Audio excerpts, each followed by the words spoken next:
नमस्कार, शर्मिलाज किचनमध्ये तुम्हा सर्वांचं खूप खूप स्वागत। तर आज मी घेऊन आले आहे तुमच्यासाठी खास पारंपरिक पद्धतीने बनवली जाणारी वाफोळी।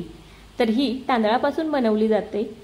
तर छान अशी मऊसूत लुसलुशीत अशी वाफोळी।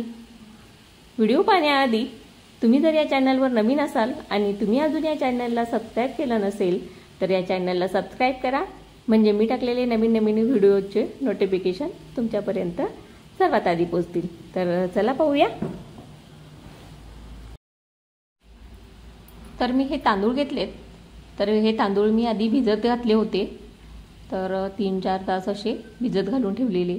आता त्यामध्ये मी 2 चमचे मोठे चमचे दही घालून घेते। आता हे मिक्स करून आपल्याला मिक्सरमधून फिरवून घ्यायचं आहे। तर जाडसरच थोडं असं मिक्सरमधून फिरवून घ्यायचं। त्यामध्ये गूळ घालायचा चवी आवडीनुसार, मीठ घालायचं आणि आता वाटून घ्यायचं। तर हे बघा, अशा पद्धतीने मी ही वाटून घेतलंय। तर आता रात्र आहे, मी हे झाकून तसंच ठेवते। आता दुसऱ्या दिवशी सकाळी त्यामध्ये 1 चमचा खाण्याचा सोडा घातलाय। तर हे बघा, छान असं पीठ फुलून आलंय। तर ह्यामध्ये 1 चमचा मी वेलची पूड घातली। आता हे प्लेटला तेल लावून हे त्याच्यामध्ये ओतून घ्यायचं। कढईमध्ये मी पाणी ठेवलंय। तर 10 मिनिटं पाणी उकळून दिलंय। 10 मिनिटं पाणी उकळून द्यायचं आणि मगच उकळलं की मगच आपल्याला हे वाफोळी ठेवायची आहे शिजायला। तर आता ही प्लेटमध्ये मी अशा प्रकारे मी साईडनी काड्या लावून त्यावर दुसरी प्लेट ठेवून देणार आहे, म्हणजे त्या एकमेकीला लागणार नाहीत। तर अशा पद्धतीने मी ठेवते। हे बघा, आता हे मी 10 मिनिटं शिजवून घेणार आहे। तर आता 10 मिनिटं झाली आहेत। वाफोळी छान अशी फुलली आहे।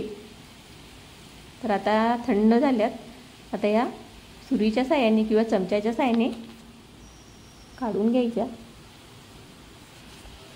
तर छान अशी ही आपली वाफोळी शिजलेली आहे। तर आता ही चमच्याने अशी काढून घेते।